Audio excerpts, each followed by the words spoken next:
Hello, I'm Robin Vincent and welcome to the June edition of Molten Music Monthly.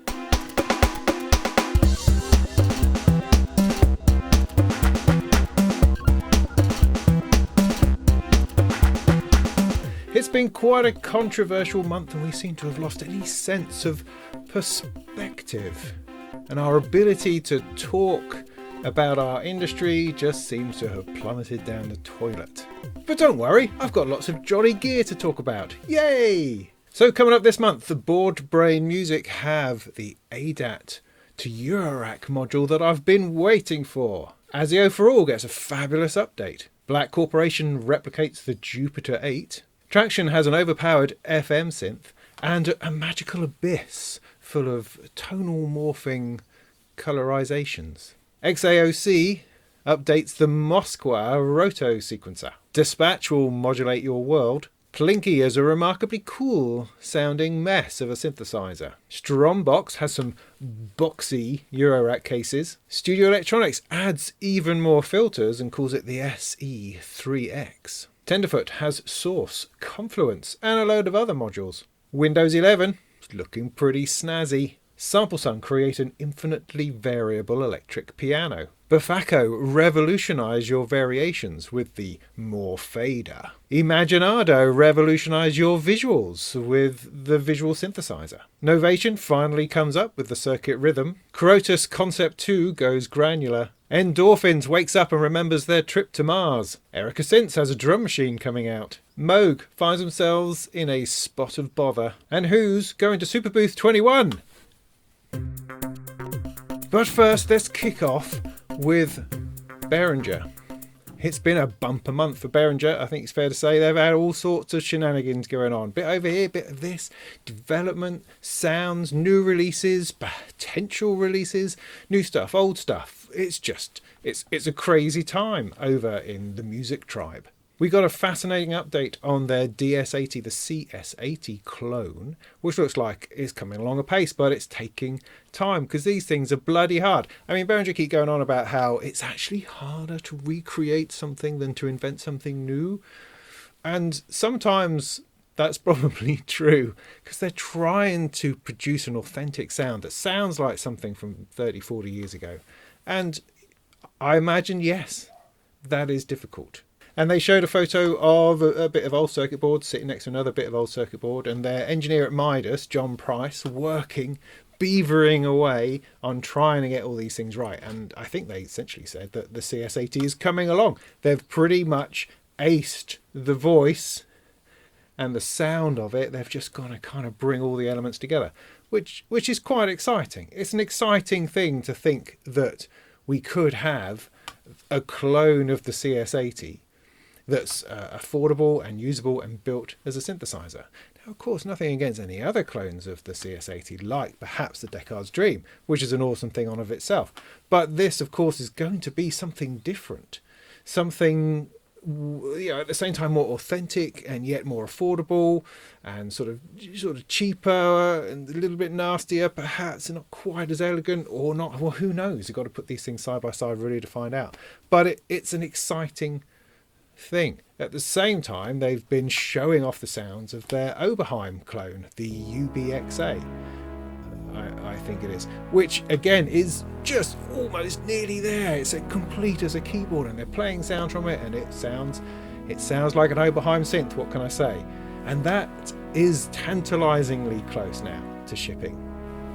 They've done endless hints at the RD9. Look, the RD9 is coming along the conveyor belt. The RD9, and the RD9 is in a box. It's in a box. A couple of months later. Oh, look, it's in a box onto a pallet. A couple of months later. It might be on a boat coming your way soon. The RD9, here it comes. Here it comes. And a couple more months go by. But now, apparently, for real, right? The RD9 is upon us. Why it took them so long? Nobody really knows, but it's been like 4 years or something in the making, this thing, and that's just quite extraordinary. But here we are, it is upon us, and we'll all be able to go, oh right, yeah, it sounds a bit like an RD9, which is great. Which reminds me, because today they've also announced an RD8 Mark II, and everyone with an RD8 Mark I's going, oh Well, that's a shame. I mean, that's great, but that's also a shame because what? So the Mark II, okay, is apparently the most authentic sounding 808 clone you will ever hear. But yeah, except for my RD8 Mark I over there, which is the most authentic sounding 808 clone there has ever been, or at least I was reliably informed that that was the case. Certainly when I went to purchase it, they said this is the thing. But apparently the original RD8 didn't even have the chips in that the 808 did, whereas now they've recreated the famously awesome chip, I can't remember, that was in the 808 that gives it that special, authentic, proper 808 sound. That is now in the RD8 Mark II. So if you've got a Mark I like me, it's a bad approximation. Apparently, it's also really noisy and out of phase. I didn't realise these things, but now there's a new one, and just for a couple £100 you can replace your original one with a new one, which will sound just a slightly bit more authentic, like you've ever noticed anyway, and actually has 4 black buttons on the front rather than the 4 white ones, just so that you know it's the upgraded Mark II version. I mean, and that's fine. The pursuit of perfection and authenticity is a good thing, and I celebrate that. Well done, nice job. But I kind of feel they could have built in other stuff. I mean, this is the Mark II, right? So what do you get? You just get a slightly more authentic sound, and that's it. You don't get any new sort of flim-flam randomization, pattern creation, XY beam pad gesture control interface. No ribbon controller or mind interface with the analog machine controller. No more digital effects, different filter models. There was all sorts. An extra lane. They could add like a custom drum machine lane. They could add like a sampler lane. I mean, there's no end to the things they could have done for a Mark II RD8. But what they have done is they've just, that old line of redesigning from the ground up. What does that ever mean? Really, what does that ever mean? Well, it doesn't matter. I mean, the RD8 Mark II, it will be in the shop soon. So don't buy a Mark I if that's what you're about to do. Don't pull the trigger on it. Just wait for the Mark IIs because it will sound slightly better, same price. And if you're hoping to sell a Mark I, well, hard luck. Everyone's going to want it now. Oh, well, I'm going to keep hold of mine because it's got that original, authentic Behringer sound. And, that's kind of what I was after in the first place. Talking of drums, though, the other thing they've just announced is they've got a Lindrum clone. Oh, yes. What's the Lindrum? Well, it's Roger Lynn's first drum machine. Was it his first? You can tell me if it's his first one or not. But anyway, the Lindrum was a sample-based drum machine, and it's the sort of drums you hear on all sorts of classic 80s tracks that moved beyond the 808 and the 909. And it brought a whole sort of sample digital feel into pop music. It's awesome. So Behringer have cloned it. It's calling it the LM drum, the LM drum. And it's practically the same. It looks the same sort of sliders, same weird sliders over pan, which we weren't expecting. So up and down sliders on pan as opposed to left and right, which makes complete sense because that's the authentic way of doing it. So you've got all of that, but you do have a display in the middle. And the display is going to let you edit samples, bring your own samples in. It's a sampling drum machine, apparently, and so you can stick your own stuff in there and use that in an authentic Lindrum programming experience. Yeah. All right, then. It's what people want, apparently, and so that's what we get. The controversial swing has also popped up again after they originally announced that last year, and everyone went, yeah, but it's the Arturia. You've just copied the Arturia key step. That's a bit odd, isn't it? And so Behringer have gone away and gone, all right then, if we just swap the transport controls and those knobs around, would anybody notice? But there we go. We've just redesigned the swing so it's authentically Behringer. And so that's what they've done. And it still looks like a key step. But hey, it's not illegal, apparently. It's not illegal, so they're completely fine with that. And there we go. I've said plenty about that in the past. I'm not going to go over it again now. I think part of our conversation about these things is that there comes a point where you have to let things go and you have to move forward and try to talk about things differently. So I'm endeavouring to try to do that. But the big news, I think the biggest Behringer news of the month, was their new Eurorack module. It's called Brains.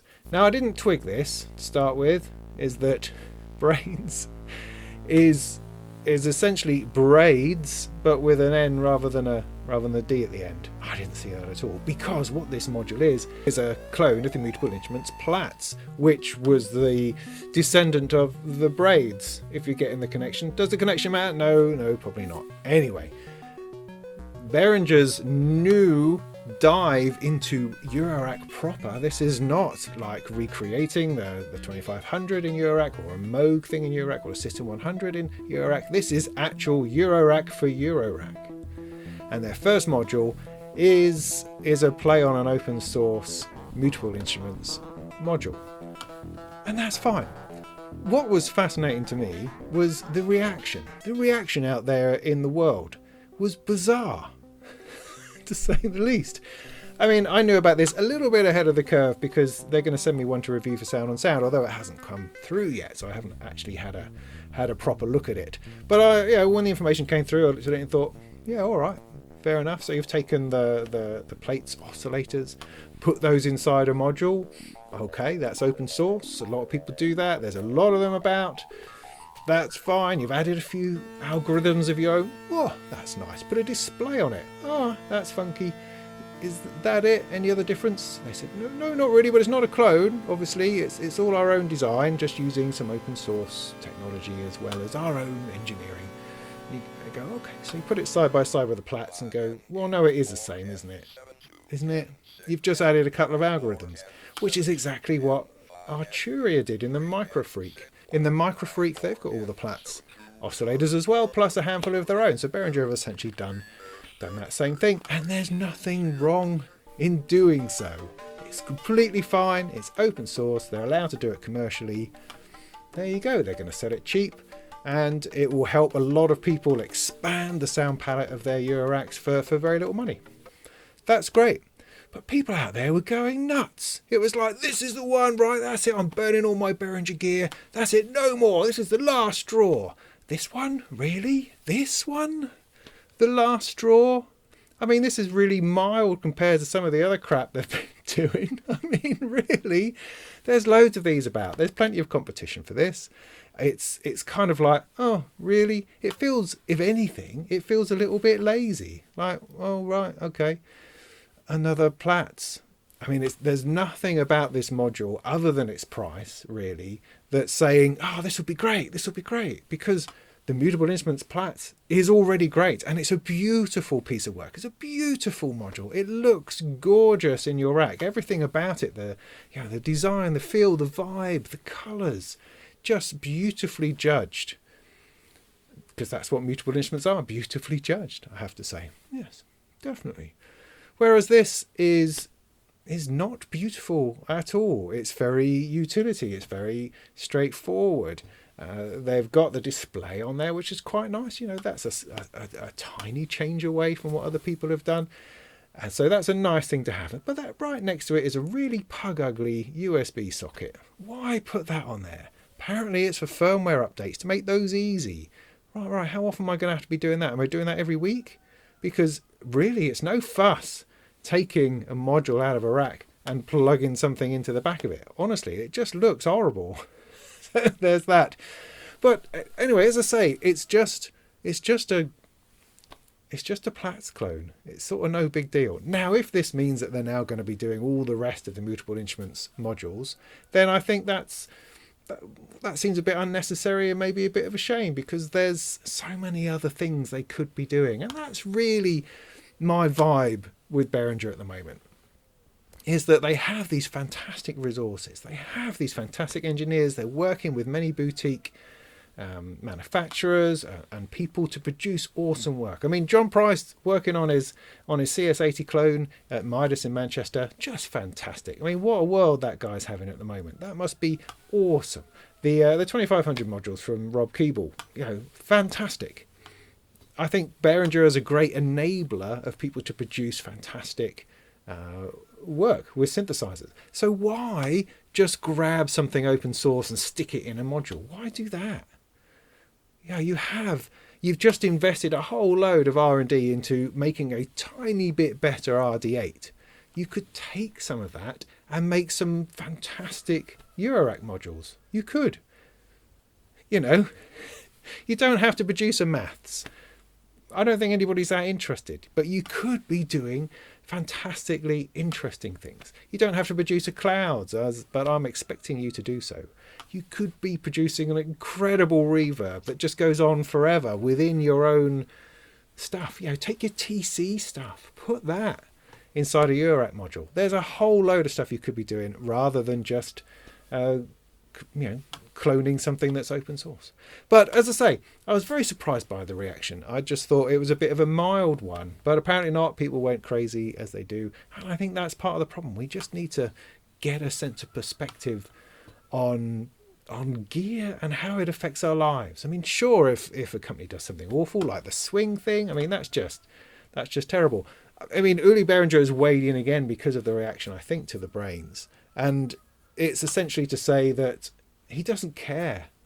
What he's interested in is pleasing his fan base, which is fine. That's a worthy thing to do, and staying within the law. But that's it. He's not interested in ethics, not interested in morals, or any of those other discussions. And I think that's a shame, because they can still make shed loads of money by just choosing not to do a couple of things. Well, why do all of it? Why do the swing? I still can't quite wrap my head around it. Why not do a MIDI controller which has all the same functionality, but is just designed differently? Or has different functionality, for heaven's sake? Do that. Why do the same? Because you don't have to. I don't think that's the killer product that's going to make it for you. I don't know. But anyway, it still ends up being a conversation that I continue to want to have. I will continue to criticize Behringer when they do stupid things and to celebrate them when they release something awesome. You know, I think that's where I am with that. And I don't see any contradictions in that particularly, because, you know, we're just talking about gear, really, ultimately. And that, I think, is probably enough said about all that. Board Brain Music are just about to release a new module called the OPTX, and I am thrilled about this particular module. It's the most exciting module I've seen in ages. What does it do? It's an ADAT to Eurorack module. It takes an ADAT light pipe and turns it into channels of DC coupled audio for your Eurorack, and does that the other way. What that means is that you can take CV signals from Bitwig or Ableton Live through CV tools out of your computer into your Eurorack. And you can take Eurorack signals out of there and stuff them into your DAW, into your software to control things within there. It's that perfect DAW to Eurorack interface, without all that mucking about with DC coupled audio interfaces or AC coupled audio interfaces or floating ring cables or any of that nonsense that I've been going on about before. This is a module that goes light pipe into your audio interface, CV patch points into your modular. It's awesome. It's perfect. I can't wait for it to come along, because it finally bridges that gap, that sort of fudge that I have between my Surface Pro and my Eurorack. It's a whole new dawn. Now I know what you're thinking. You're thinking, well, this already exists, doesn't it? Expert Sleepers already do the ES3 or the ES7, ES8, the ES. They already do one, right? And you go, yes, they do. However, Expert Sleepers, lovely though they are, I've never been able to work out which module or combination of modules that you need. The ES8, as I think it was. Which one is it? See, I don't even know now thinking about it. I think it's the ES3. Is it the ES3? But it didn't give you all the channels. It was a super wide, super expensive module, which didn't actually give you all 8 channels in and out. It only gave you 6 or something. And then you had to get another expander for it, which used up more HP in order to get the other bits. And it was never very clear whether you could buy one without the other or anyway. I found the whole Expert Sleepers approach just confusing, And I've tried to buy it a number of times, and I've just gone, I don't really know what I'm doing. I don't really know what it's going to bring, and it's using up all this HP. And why is it not 8 channels in and out on this one? Why do I, so every time I went to see that as a solution, it drove me nuts. And so I've been maintaining this idea that I can use an audio interface, I can use DC coupling, I can use floating ring cables, and make all of that work. And I kind of can, but it's a bit messy. Of course, the other option is something like the ES8 or the ES9, which provides an entire audio interface. So you don't even need to use ADAT at all. You've just got purely DC coupled audio in and out. If this is sounding complicated, it's because it is a bit complicated. But what the OPTX brings is it's an ADAT module, which means I can use the ADAT in and out on my Arturia audio fuse, which is my usual audio interface. So I can run it alongside or along with as an expansion to my existing audio interface for my DAW. So I'm not losing my mic inputs or my setup or anything else. I'm just expanding into Eurorack with the ADAT ports that already exist on my audio interface. So I'm not replacing my audio interface, I'm expanding it into my Eurorack, and that is flipping awesome. I've been waiting years for something like this to come along, and finally it has. Thank you, Board Brain Music. It should be out in a couple of weeks, and I will let you know, undoubtedly, when it does. ASIO for All. Now, ASIO for All is this wonderful little utility that just comes along and sorts out latency problems on things like laptops. It can do it on any computer, but its best use tends to be if you've got a laptop, you just want to make a little bit of music, you haven't got an audio interface plugged in or anything, you just want to make it at the headphone socket on the side of the laptop. ASIO for All sorts out the audio performance on laptops and brings the latency down to some kind of almost playable level. It's total genius. And it's been around for donkey's years. And what it sort of does is it puts an ASIO wrapper around regular Windows drivers of the audio system within your laptop and lets audio software see it in a better, more usable way. And it's brilliant. I don't know how it works or why it works. I don't know why Windows drivers by themselves do not work as well as ASIO for All always seems to. And it's always been a bit of a hack. It's never been brilliantly stable or anything like that, but it just regularly works and sorts you out with with latency and performance and making things playable without having to plug in a posh audio interface. So it's great. Struggled with it a bit on things like the Surface Pro, videos I've done on it, how to use it. It can get a little bit flaky in there and you end up with all these entries because you've got sort of different driver modules within something like the Surface Pro because it wants to use audio differently from headphones as it does from the speakers, and that's fair enough, but it gets a bit confused over what on earth is going on in there. And ASIO for All tries its best to wrap it and finds too many things and sometimes falls over and goes, whoa, this is all a bit crazy. But that has all been down to this Intel SST technology. SST is smart sound technology, and it's kind of the audio engine that's found in most modern, high-powered, particularly hybrid laptops like the Surface Pro and other very sort of fast and sleek ones. Now, the new version of ASIO for All now officially supports and copes with Intel SST sound engines. The result is that you run the new version of ASIO for All, it finds your audio system, wraps it up and gives you like a single entry for it rather than half a dozen entries of different sample rates and not quite sure what's going on. And the important thing is that it just works. So when using it on the Surface Pro, as I've plugged it into there and tried it out, it just gives you a single entry, you tick the box, you plug it in and it works. Oh, it's brilliant. It's totally brilliant. I mean, the man behind ASIO for All, who I can tell you is Michael Tipak, has done an awesome job, and I am so phenomenally grateful to this guy for producing such an awesome driver which has sorted out so many systems, so many laptops. It's enabled us to make music on crappy little bits of computer without having to spend loads on audio interfaces. It's great, it's clean, it works most of the time, and now it even works better. So that's awesome. So thank you for that. Black Corporation have announced a new machine.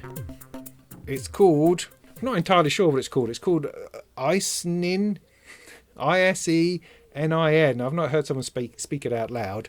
ISE-NIN, ISE-NIN. Doesn't really matter what it is. It's a flipping Jupiter 8. A Jupiter 8! That's what it is. It's a desktop version like Black Corporation like to do, like done with the Descartes Dream and the Kamiji and all those other ones that they've done. But this, it just looks gorgeous. It's got the orange sort of text and banners and stripes and bits and pieces on it with all the sliders and the knobs. It just absolutely looks the part in a desktop module. So we're not talking big keyboard version here, we're talking about a desktop version. And that in itself brings its own vibe, brings its own charm, and is kind of a different way of looking at it. So the ISE-NIN, ISE-NIN? I don't know. The synthesizer is going to have 8 voices like the Jupiter 8 does. It's all analog. It's going to be available either built or as a kit. As a kit. Now there's a thought. Now, do I know anybody who really likes building Black Corporation kits and taking about 3 years over it? Yeah, I think I do. And I am getting towards the end of that Descartes Dream build. And perhaps now would be a good time to think about what am I going to be building next. Would a Jupiter 8 module, would that be something? I think that would be something. I think that would be flipping awesome. So I'm going to give that some thought. But details are still a little bit on the slim side. We kind of know what it is, and pre-orders are open, so you can get in there and order one. It's going to cost you, a few £1,000s, I should think. But it is bloody exciting, and definitely, for me, it's interesting how it demonstrates the cloning of old synths. Our attitude towards that changes depending on who's doing it. And Black Corporation love it. Love everything they do, everything they think of, every word that they speak. It's fabulous. Whereas, other companies do cloning and we seem to be sort of down on that. And it's just interesting. And we do need, I feel, to keep re-examining how we talk about these things. We need to be checking our hypocrisies and our biases and all those wonderful things that help us grow to become awesome human beings. So that rather than seeing one company as being right and another company as being wrong, we just, we judge individual products on their individual basis, on how useful they are and how they fit into our world or into other people's worlds. Yeah, moving on. Now, Tracktion Corporation have been bringing out a few interesting synths lately.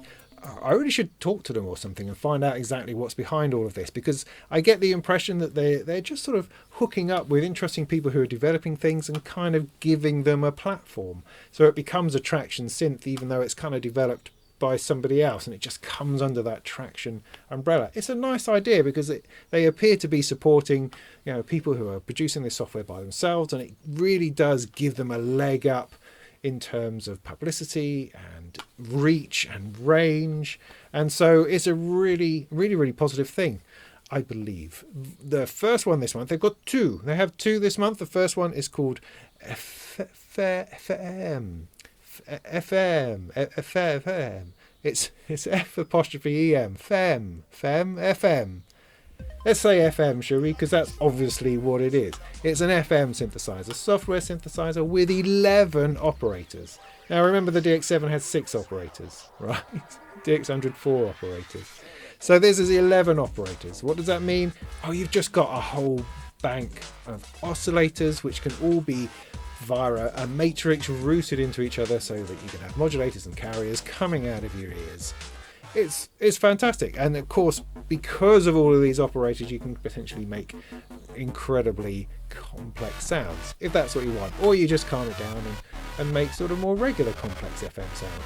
But this level of complexity, coupled with the fact you can layer these up, ends up producing the sorts of sounds you're not expecting. You're expecting, tinkly electric pianos and bells, wind chimes, kind of DX bass.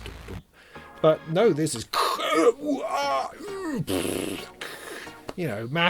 massively complex, evolving, moving, crazy sounds. But then part of that's going to be because they've got lots of filters built in, you've got channels of noise and all sorts of other stuff modulating and carrying itself about the place. There seems to be an awful lot going on, but it seems as if they've kept it somehow under control. They've kept the controls to a minimum. The interface is actually relatively straightforward, so you can see what's going on. And a lot of it has a subtractive vibe to it, again, with filters and other bits of synthesis going on. So it doesn't have to be, you know, mind-blowing in terms of FM, but it certainly looks interesting. And it's one of those things where the presets are probably going to win the day. Their second synth this month is called Abyss, which is a little bit misleading, I think. I mean, Abyss, you tend to associate that with very, very deep things. Now, okay, I guess that's what they're going for. But Abyss tend to be dark. It tends to be the darkness of the abyss going down into some kind of hellish place, where that is not this at all. This is twinkly and lovely and joyous and happy. It's the sort of thing that just pulls smiles out of you as you play with it. The idea of Abyss is that it has a visual colour element to it that you use to change the sound. So somehow, within this colour palette, this massive bunch of 2,000 different colours, they all have tonal qualities. They all have a different sound. And you take those sounds and you put them together on this kind of ribbon or bar or something, which you can then move and morph between them. It's like a tone color gradient, which is exactly what it is. Oh yes. So that's the basic idea. Take a couple of sounds that are colored, place them together, and just visualize how they go between each other. And that's quite simple, but they've also got a lot of modulation built in, so you can bring all sorts of things in to change the type of color, the tone, the density, the intensity, moving around in a very visual sense in order to explore and discover sounds. Very, very interesting. The interface is beautiful. I love it. The minimalist nature of it, and like the hand-drawn parts as well. You've got this effects section at the bottom, which seems to have something associated with the ocean. I guess the Abyss and the movie The Abyss and the ocean, I guess those are the connections we're trying to make. But you've got reverb and delay, displayed by jellyfish and bubbles and shimmering bits of kelp wafting in the ocean. But it's nice, I get engaged by these sorts of things, and I think that it has the opportunity to bring out a different way of sculpting and changing sounds. Anyway, so it's beautiful and unexpected, and do go and check out the video by Peter V, the designer, because he's really quite funny. I enjoyed his video no end. His explanations were fascinating and brilliant, and it seems like a really interesting synthesizer to play with. Maybe I will. Now, XAOC devices, I know you're supposed to pronounce it in a different way, because I can never remember what that is, because I only have, memory's not really what it was. Anyway, they created something called the Moskwa. It was a rotational sequencer. It's just a circle, right? It's a circle, so rather than having a line of steps, or that way, 8 knobs that do a sequence in Eurorack, they had it as a circle, which means there's no beginning, there's no end. It can just go on infinitely. You can go spinning and then back the other way, or this way and then that way, and you can do all sorts of interesting things with that. And that was, years and years ago, they came up with this Moskwa sequencer, but they've just released a version 2, and it kind of gives you the same idea. You've got your ring of knobs, and then you've got these 3 magic red knobs in the middle, which do all sorts of interesting things to the direction and the timing and scaling of the sequencer as it goes round. I mean, I'm really enjoying simple sequencers at the moment. I'm getting a lot out of the Wavephonics 8-step sequencer. 8 steps to me just seems like it's kind of enough. You just want that going round, as long as you can play with it. As long as there's an element of change and interaction with it, then something like an 8-step sequencer is beautiful. It's just simple and enjoyable, and you're not having to scratch your head over, so how exactly am I going to put this together, and how am I going to make this work? So you just fire it off, go with it and play with it. And that is, I believe, what the Moskwa II is also all about.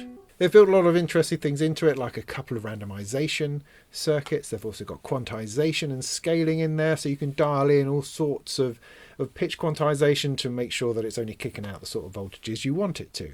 The whole thing looks obvious and looks fantastic, as all XAOC modules do. There's something awesomely Russian power station about them, but in a refined way, not in a clunky falling apart way, but in a this is futuristic Russian technology. That's kind of future retro is how it always feels to me. There's also an expander for it, which gives you a whole load more patch points, so you can mess about with it and also take things out of it to a much greater degree. But yes, nice. Nice. Where would I fit that one in? Despatch from Cong is a beautifully realised little 4x4 matrix of knobs, which is going to completely change your project. It works within Ableton Live. It gets its fingers into everything. Everything becomes modulatable, and everything becomes within reach of this 4x4 matrix of combining different modulators together with different amounts of modulation, and then taking the sum of that, stuffing it into any parameter that's available within Ableton. But not only that, it can also get its hooks into external hardware by sending stuff out or bringing signals in. And so it can actually create this sort of centralized modulation hub between Ableton and your Eurorack or other bits of external hardware. It's quite extraordinary, really. I mean, I think the concept of having just modulation within your DAW that you can route to anything is totally brilliant. It's something which you find in Tracktion Waveform. It's always had LFOs. It's just got like this bin of LFOs at the top. You drag them in onto anything you like, and it just modulates stuff. It's brilliant. Why doesn't everything have that? But Despatches kind of brings that in a big sense, because you've got all these combinations of modulation you can stick to places. It also visualizes it beautifully at the bottom, which is always a lovely thing. So you can see the kind of modulations that you're putting together, and then what you could do with those elsewhere in your project, any part of your project, anywhere. Just start moving stuff about. It's a brilliant idea. The Plinky. Now this looked like a bit of a weird one. Looking at it going, what is it? What? It has all these sort of icons and hieroglyphs all over it, and you go, well, how what? It just seems a bit mystical, messy, crazy, and I don't even know if I want to have a play, thanks very much. But then Loop-Pop got hold of it and did a bit of a demo, and you just go, oh, it sounds flipping awesome. How did he do that? And through the manipulation of his fingers through these icons, which were hiding actual sort of a touch interface, which is what the whole front panel is, you're able to pull out these extraordinary pads and involving sound design, environments and atmospheres and all sorts of interesting stuff, and it actually becomes an extremely expressive little synthesizer. Inside it's a multi-sample, wavetable and granular synthesizer.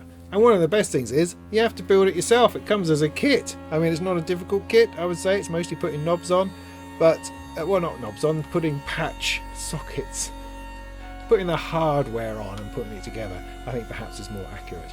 But the sound possibilities that come out of it are quite extraordinary. The interface as well, I mean, you are sort of dealing with a playing surface, which is also the interface. So it's going to require a few button holdings here and then to move things over here, and combinations of buttons in order to do things, and that could be a bit of a faff. But hey, you've got a lot of functionality built into a small space, which can be a Eurorack module, but it can also be standalone on the desktop as well. You get 4 oscillators per voice, you get a stereo output, you've got virtual analogs swimming around in there, all sorts of filtering and modulations and bits and pieces. It just seems extraordinarily elegant for something which gives an initial impression of being like a what? So, more fool me for not looking at it with more detail, I would say, but it does look like quite an interesting thing. Although having a touch interface on a Eurorack module, we've got your patch cables everywhere. Is that really what we want? I don't know. Maybe it's better as a desktop synth. Maybe that's perhaps where it suits itself better. But you've got lots of patch points, so you can go out and in and all sorts of different and interesting modulatable ways, which is what we like. Strombox are new on the scene, and they have a whole bunch of Eurorack boxes for us to check out. I say boxes because they are very boxy, very square, well, rectangular, oblong type things. They're not into curves particularly, or any angles other than 90 degrees. That's what they like. They like 90 degrees. But these are interesting and decent. They're not aimed at being the cheapest on the block, some kind of cheap entry level enclosure for your Eurorack. No, there's more thought going into that. But also it's not a high-end, made from incredible woods kind of sculpted affair. It's sort of somewhere in between. The idea is that you've got a basic box which you can either get built or you can make it yourself, which you can then expand through this stand system they've got to add in more rows. So it's very much an expandable, modular Eurorack enclosure experience, which is really nice. And of course that's exactly how things should be. Now I have a bunch of these and I've built them. They're over there. I haven't quite finished the video on it yet. I'm just putting the finishing touches together, and I want to do a little bit of filming of it in use, and I haven't quite plugged it in yet. So I can show you they're there. You see that? It's probably out of focus. Anyway. So they're actually really good. I've enjoyed putting them together and trying them out, and I think they offer something between the dirt cheap startup and the posher box. And as I say, it can grow as you go. So that's quite interesting. But do check out my review video when that's coming along soon. Now, Studio Electronics are the original cloners of Moog synthesizers. Their SE1 was the classic mini Moog copy that went in a rack that gave you access to the sort of sounds that you couldn't get because no one was making them anymore, because this was like way back. But they've still been going on with this. They've still been producing fantastic versions of mini Moogs and other classic synthesizers, and they have a particular gift for replicating filters and filter sounds and that kind of thing in a very accessible rack-based system. Well, now they've upgraded further. They've developed a new version of their SE1, which has now got up to be the SE3X. And what's cool about the 3X is that it has 4 classic filters inside. It's got a Moog filter, a Juno filter, Oberheim filter, and an ARP filter. I mean, what more could you possibly want? That's the filters right there. That's all 4 of them, that is. If that's what you want, that's what you should have. And all of these are authentic, reproduced, analog filters built into the 3 oscillator sort of mini Moog clone of what the SE1 was. 30 years old the SE1 is. 30 years old. That's amazing. And they're still going. But this is the latest version. It looks fantastic. I'm loving all the black and the red, the big red knob and the blue screen. Looks beautiful. And you can actually play it paraphonically if you wished, using each individual oscillator. So yeah, a great update to a classic rendition of a classic, if that makes sense, with the most classic filters squeezed in there. Nice. I'd like to see them make a keyboard version of it though, because their boxy kind of rack thing is all very well, but it's not for everybody, and I'd much rather they put it into a decent looking instrument. I think that could be interesting. Now, Tenderfoot Modular seemed to have an awful lot of new modules coming along, but very few of them actually make it onto the website. I think he's kind of like heavy into the development and getting them all there, and at some point he's going to go, oh yeah, I need to actually sell these things, don't I? But at the moment, though, he's got a few which seem to have come to the surface and look like they're about to become available. And that's the Source VCO and the expander called Confluence, I think. But he's also got a digital delay in there called the Echo, and it's got an expander called the Feed, which is interesting. Interesting in this module and expander business. He's got a wave folder. He's got all sorts of stuff, filters, bits and pieces going on. But just to speak of the VCO and the expander, what you've got is a high precision voltage controlled oscillator which has a range of like 12 octaves, can go all the way down to become just an LFO and all the way up into crazy town sort of audio rates. The lowest cycle at the bottom will complete a cycle in about 2 minutes. So, you know, that's nice. You've got 4 waveform outputs of all the usual things, your FM inputs, sync, and a lovely glowy light in the middle to let you know the polarity of the waveforms that are coming out. All good stuff, solid stuff, look nice as well. So what does the expander do?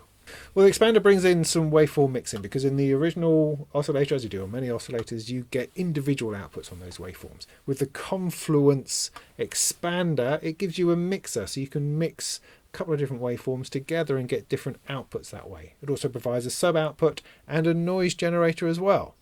But it's quite interesting that it takes these two outputs, it mixes two waveforms together in either side, and then lets you blend between the two. And in one of those sides it has a sub, the other it has the noise. It's just an interesting way of thinking about it, rather than just letting you mix waveforms and off you go. It's sort of forcing you into a creative corner, which just makes it that bit more cerebral, a bit more interesting, a bit more like, oh yeah, so how am I going to relate to that? So that's very interesting. You know, Peter at Tenderfoot is producing some really interesting modules, and I hope to see more of them soon. Windows 11 is upon us. I'm not going to say a huge amount about it other than say Windows 11. That's unexpected, because they said Windows 10 is the last one they're ever going to make. It's just going to be a continual rolling of updates from Windows 10 into the future forever. And so they've decided not to do that, and decided to come up with a new version, which is fair enough. They can do what they like. They can call them what they like. It doesn't really matter. Is it all going to work? Well, probably. I mean, this isn't like Apple, is it? You know, Microsoft care about stuff working from one generation to another. They like things like backwards compatibility, because it's a nice thing. You know, it's useful that your old stuff still works. Those are good things. And so I anticipate that Windows 11 isn't going to do anything bad to your system whatsoever. Might be a bit draggy on the graphics potentially, because they love the glass thing. You know, they love all of that. Those sorts of graphical tweaks and enhancements, and we shall see what sort of impact that has on music production. But generally speaking, I'm quite upbeat about Windows these days. And so Windows 11, it looks really nice. For the demos I've seen, looks great. I'm all about the taskbar myself, and so stuff to do with the taskbar is good. It's a positive thing. That's where I like to work, and I like to have different windows open on a single screen. So yeah, that's all ticking all the boxes for me. But again, once it's here, and once I can get it squirreled away onto one of my surfaces, I will test it out to see that it's still doing the sort of things that it needs to do. It should also be a free upgrade to anyone who's running Windows 10, so there's nothing that much to worry about. But of course we will worry. We will go, oh my goodness. But, you know, I'll give it a go. I'll jump in. I don't care. And I'll let you know how that goes. Now, out of Sampleson comes the Reed 106. Now, Sampleson have this weird spectral modeling technology. What it is, they measure spectrums and then they reduce that down to sine waves, and so they can rebuild any kind of thing that they've analysed just out of using pure sine waves. Sine waves and algorithms equals an authentically reproduced sound of anything. So that's kind of what they do. They've been doing it for a while, but now they've developed their technology to the point where they can introduce sort of an infinite sense of variation. What do I mean? Well, okay, so you've got an electric piano, you want to make a sampled instrument of that for your computer. So you record it lots and lots of times, multiple samples, multiple layers, stick it in an instrument, and then you play it. And that's great. And you've got expression and stuff, because as you play harder, you get different samples that give you a different dynamic feel to that. What Sampleson do is they write the rules that tell the software how to react to things.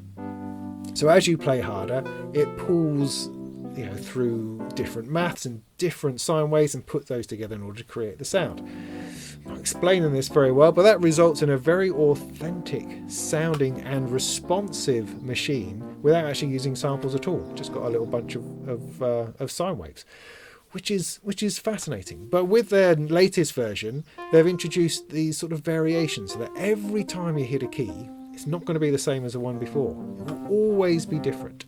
They've also built in some kind of timing device so that it knows the time of day. And because of the time of day, that will affect the way the algorithms work, because the temperature and the atmospheric pressure, all of these things have an effect on a genuine instrument, on a real electric piano. And so they've built that in, which is fascinating. What does it sound like? Oh, it sounds great. I mean, all of the electric pianos sound great. Yeah, am I really noticing that level of detail and variation? Oh, I don't know, but I like the idea of it very much. I like the idea of what they're doing. I love the fact that their instruments are tiny in size of, in terms of file size, and they will run on pretty much anything. And I like the idea that they are recreating the sound through using a combination of sine waves and some clever maths. I think that's inspired, genius somehow. It's also a very cool looking piano. You know, this is a Wurlitzer, I think it is, one of the ones that no one ever had and no one ever could find. I think it was designed for schools or learning or something. Whatever, it's a lovely looking thing, and this sounds great. And I hope that this new version of their spectral analysis, spectral modeling technology will infect all their other instruments as well. Cool stuff. Next up is the Befaco Morphader. Got that up here, which you can't see. Haha! What is it? Well, it's a little bit of genius. I love it very, very much. And the more I think about it, the more fantastic I think it is. Because one of the problems with Eurorack is trying to find variation. How do you make things different? How do you change? Maybe chord changes, modulation changes, sound source changes. How do you move smoothly from one thing to another? Well, the Morphader potentially provides the answer to that, as well as the answer to all sorts of different things. So what is it? Morphader is a 4-channel CV audio mixer with a crossfade between 4 channels and 4 channels and 4 channels, 4 things and 4 things. That's not very well explained, is it? So what you get, right? You plug something in one channel, plug 2 things in one channel, A and B, right? And then you can morph with a fader at the bottom, crossfader at the bottom. You can morph between A and B. So you could, for instance, have a fast-moving LFO in A, a slow-moving LFO in B. And you can cross between them. So it starts fast, gets slower. So, yeah, okay, that's quite interesting. But you've got 4 channels of this. So you could stick 2 lots of LFOs, which are different. You could actually stick a sequence in one and a sequence in the other and morph between the two with some strange interaction between those sequences going halfway through. Then you could use another of the channels to morph between the audio output of the oscillator that you're messing about with. So you could have 2 different waveforms coming out of the oscillator being morphed between. And there's a single morph fader which you go across, which takes all 4 channels from A to B. Yeah? So you've got all these things happen at once on one control. So you can have something which is doing a lot of modulation, a lot of interesting stuff and sound going on, being morphed into being used completely differently. And that's brilliant. But you don't have to use the little fader at the bottom, because that does everything at once. You've got CV control over each of the channels independently. So you can use it as a 4-channel modulation morpher completely independently, or a 4-channel morphing mixer, mixing between or crossfading between different things using modulation in order to do that. It's one of those things where the more I play with it, the more ideas I have of ways I could be using it. It's totally brilliant. And you can have CV and audio all running at the same time. You know, I don't know, 3 channels of CV, 1 of audio, or 1 of audio and 2 of audio, and 3 and 4 being CV, or whatever. It's brilliant. It's totally brilliant. So yeah, that's the Befaco Morphader. Get some variation into stuff, and suddenly I realise I need more modulators. This is beautiful and brilliant. It's the Visual Synthesizer, or VS, from Imaginando, something like that. It's a plugin. That's why it's brilliant. Well, it's brilliant for a number of reasons, but the fact that it's a plugin, a VST plugin, plugs into your DAW and provides visuals. Because so often, interesting visual programs like Chaos or Resolume or other bits and pieces have to run standalone. So you're always messing about with trying to sync one to the other or run one into the other, or it's messing about. Whereas with VS, a visual synthesizer, you drop it in as a plugin and it's there within your project. So you can be firing sequences into your gear, running loops off Ableton Live at the same time as running stuff into this in order to affect the visualizations and the awesome visual projected stuff that we all want. We all need it. We're always after that kind of thing, because it's very boring standing there doing electronic music. So you need big visuals going on, and this is exactly what this can bring with a minimum with a minimum of fuss. Comes with a whole load of stuff all ready to go, all of which are very cool and dancey and crazy, but smooth, brilliant, gorgeous, sumptuous. Those are the sort of things that I like very much. And it will all be reacting to your MIDI or to your audio or to your music or to something or other that you're messing about with in order to generate the extraordinary backdrop to which you can put yourself in front of. Nice. It's not expensive. You can run it on a desktop, as I say, as a plugin, or you can run it on iOS on an iPad. Brilliant. Really good. Definitely worth checking out if you're thinking about projecting something behind yourself when you play your gig. Novation have finally released their circuit rhythm. I feel like I've spoken about this before, so I'm not going to spend a whole great deal of time on it, other than it is kind of exactly what we thought it was. It's a drum machine. It's a sampling drum machine. You can sample directly into it. You can slice your samples across 16 pads and then go and create rhythms. It's kind of that easy, really. It's got all sorts of interesting pattern tools inside that sort of mutate and whatever it was function that the arpeggiators had on the Novation keyboards, that sort of thing is built in to give you interesting rhythmic patterns. Each step, I think, has 8 sub-steps, so you can actually get patterns that are 256 steps long if you really try hard enough. But otherwise, you've got 8-track sampling, you've got pitch control and slice control, you've got all sorts of lanes of modulation and craziness going on, and effects and real-time beat repeats, filtering, macro parameter controls and all that sort of stuff going off at once. It is, as I say, it's kind of exactly what we thought it would be. Saw the original concept from Krotos, I think last year at NAMM, at the NAMM show. This is version 2. Its particular thing was that it was kind of a good old-fashioned virtual synthesizer that just put everything out on the front and made it easy to use. Had a large window in the middle which is all to do with modulation, whether it's envelopes or LFOs. It's very graphical, very easy to understand. You would just drag things around and all of the knobs would move about and show you exactly what was modulating what. Beautiful, easy, you weren't wading through menus, you weren't having to go to other pages to edit stuff. It was all just there. Simple, great sound, nice modulation, bish bash bosh, off you go. Version 2 brings in granularization, which is something that we all love to think we like. But it could potentially bring in a whole different world of soundscapes, of density, of grains, of things bouncing around and moving about, and that all again is represented in the middle, which you can then modulate and move about. It looks great. They've also added an advanced shape modulator, which I think just lets you draw your own LFOs. So draw in any shape you like and use that as a modulator. So modulation heavy is what Concept 2 is. But it's a fun synth. It sounds good. Lots of movement going on. I think adding the granular side just makes it sort of bigger and beefier and gives it a more of an atmospheric feel. So yeah, go check that out.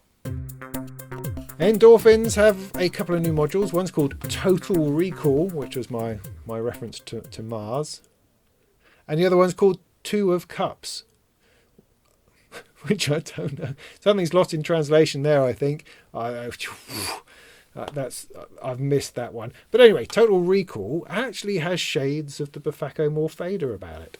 The idea being that it's a kind of a 3-channel CV macro controller, preset manager thing. You can store voltages in it, right? And then you can recall those, Total Recall, which allows you to store different modulations and then bring them back. So in the middle of your set, you can bring another one in and it will move or glide to it or switch to it directly, depending on how you've set it up.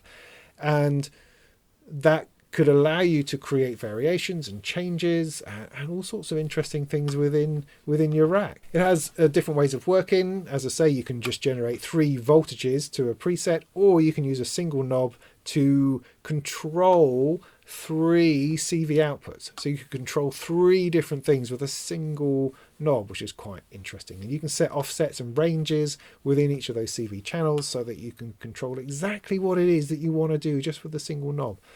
Yeah, very interesting.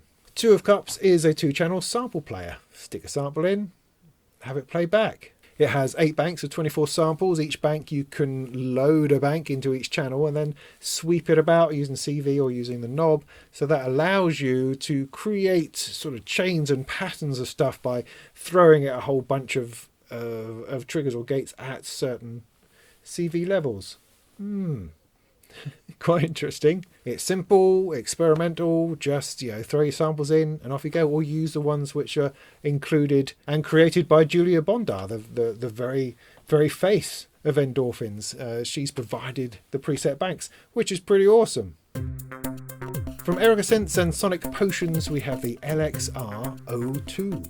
It's a desktop drum machine, desktop drum synthesizer, and no less, and is the follow-up to the LXR from many, many years ago. It's a 6-voice digital drum machine with 7 sequencer tracks, lots of modulation possibilities, and a whole bunch of effects. It does have an Erica Synths look about it, a vibe in the colouring, the blackness, the darkness, and the buttons and bits and pieces, but I imagine it's much more closely related to the LXR originally designed by Sonic Potions. It has an 808 style sort of programming system within it with just a row of steps which you set going, but it does have a special ability to be able to morph between presets, which kind of gives you individual custom kits between the kits, and you can also load new kits on an SD card. 3 of the 6 voices are about percussion. You've got kind of skin-based toms and kick drums. Then you've got a subtractive snare, claps, hi-hat, and an FM voice. Everything can be modulated, everything can be messed about, and it looks kind of like a lot of fun. Don't know a whole lot about it yet. It's only sort of, was it a leak? Kind of been leaked. So there's no official information about it, but, one to look out for. And finally, we have to talk about Moog. What do we have to talk about? Well, it came to our attention this month that Moog are being sued for an enormous amount of money for misogyny, sexism and discrimination. And that's a shame. Those are not sort of words you would imagine putting together with Moog at all. However, this sort of thing can happen. It can happen to anybody. Anything, any place that contains human beings can be really crappy at times, can really just drop the ball and do something stupid. It is completely possible. No matter how wonderful the organisation, how sorted, how cool, how right on, how anything, people can still, unfortunately, be people. And terrible things can happen to people within great companies, within good places, even between good people. Terrible things can happen. It is just an unfortunate way of life. And I think what's important is not who wins, who's right or who's wrong, but how we follow on from these things, how we take things that go wrong and try to move forward, try to set things right, to try to do better, because that's all we can do, really. So what's the story then? Well, the allegations, and I should stress these are only allegations. Suffice to say that there have been allegations made by a former employee called Hannah Green. And she's laid out exactly how she feels she's been treated, how she's been passed over, how she's been ignored, how she's been abused by another member of staff, and all sorts of other terrible things that you just hate to hear about. And she is taking Moog to court in a civil suit in order to hopefully show them why they shouldn't be doing this sort of thing, in the hope that it won't happen to anybody else. Yeah, and that's fine. Moog, from their part, have released a statement which says they deny that any of these things actually happened. They've had an internal inquiry which didn't turn up any problems or issues, and also that the Equal Opportunities Employment Commission have investigated it and didn't come up with anything either. And so we end up with a situation where a woman feels that she's been discriminated against and is bringing legal action, and a company that we know and believe that we trust saying that the allegations are completely unsubstantiated and they haven't done anything wrong. Tricky, isn't it? But also awful, isn't it? I mean, it's awful for everybody involved. It's awful for Hannah, and it's awful for the workers at Moog. It's just a horrid state of affairs, but one, I believe, that needs to find its space to happen, so that we can learn and we can grow, so that Hannah can find some kind of resolution to her situation, and that Moog can refine their steps and repair their reputation if that's what's required. Because we can't assume, no company can assume that they can go through life unscathed. You can't be in business employing people and have that work perfectly. all the time.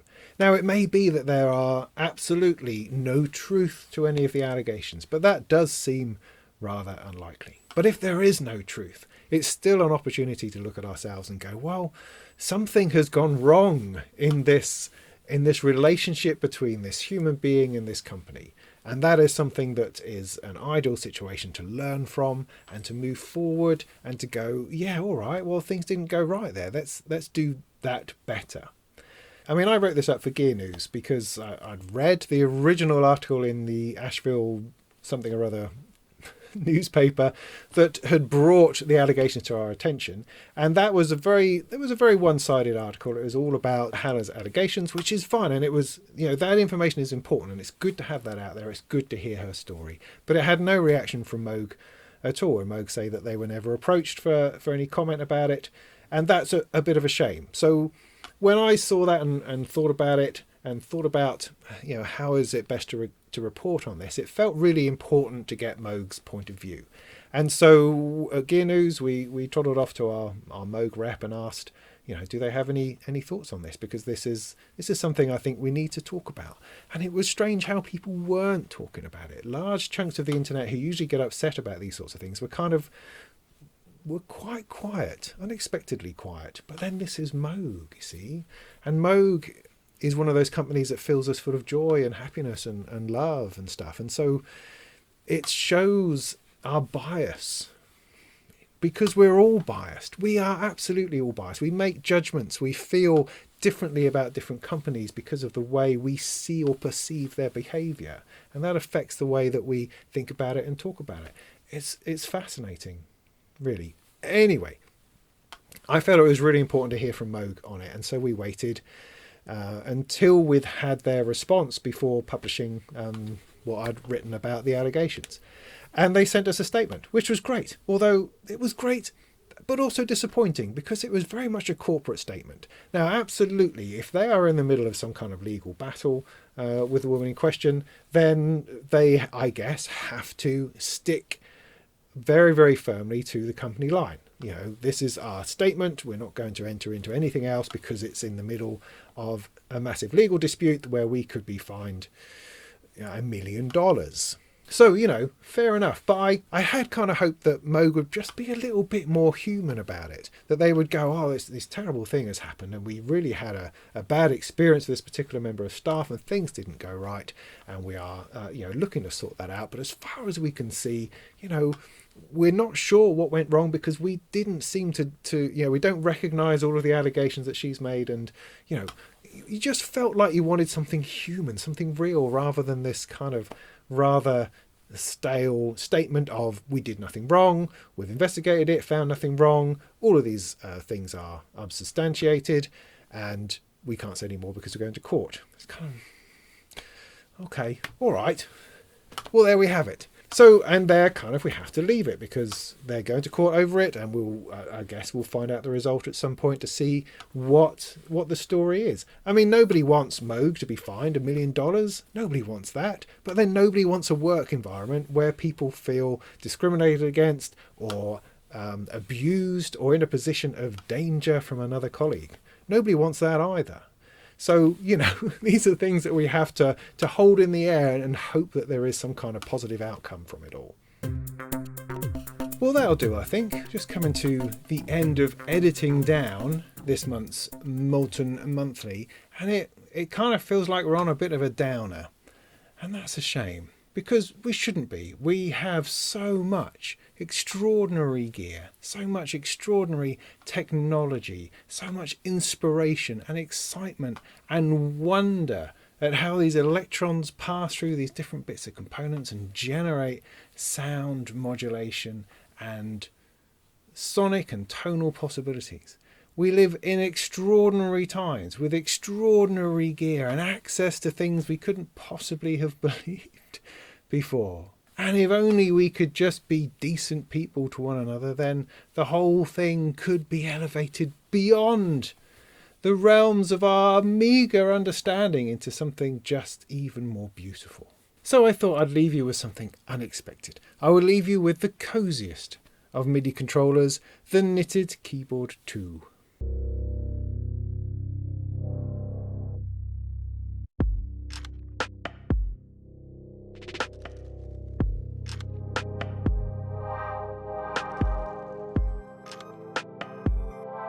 There will be no live stream this week because it's the 4th of July on Sunday, and that seems to be the wrong day to have a live stream, but we will have one in the next week or so, maybe the Sunday after, but I will let you know. I will put something out there.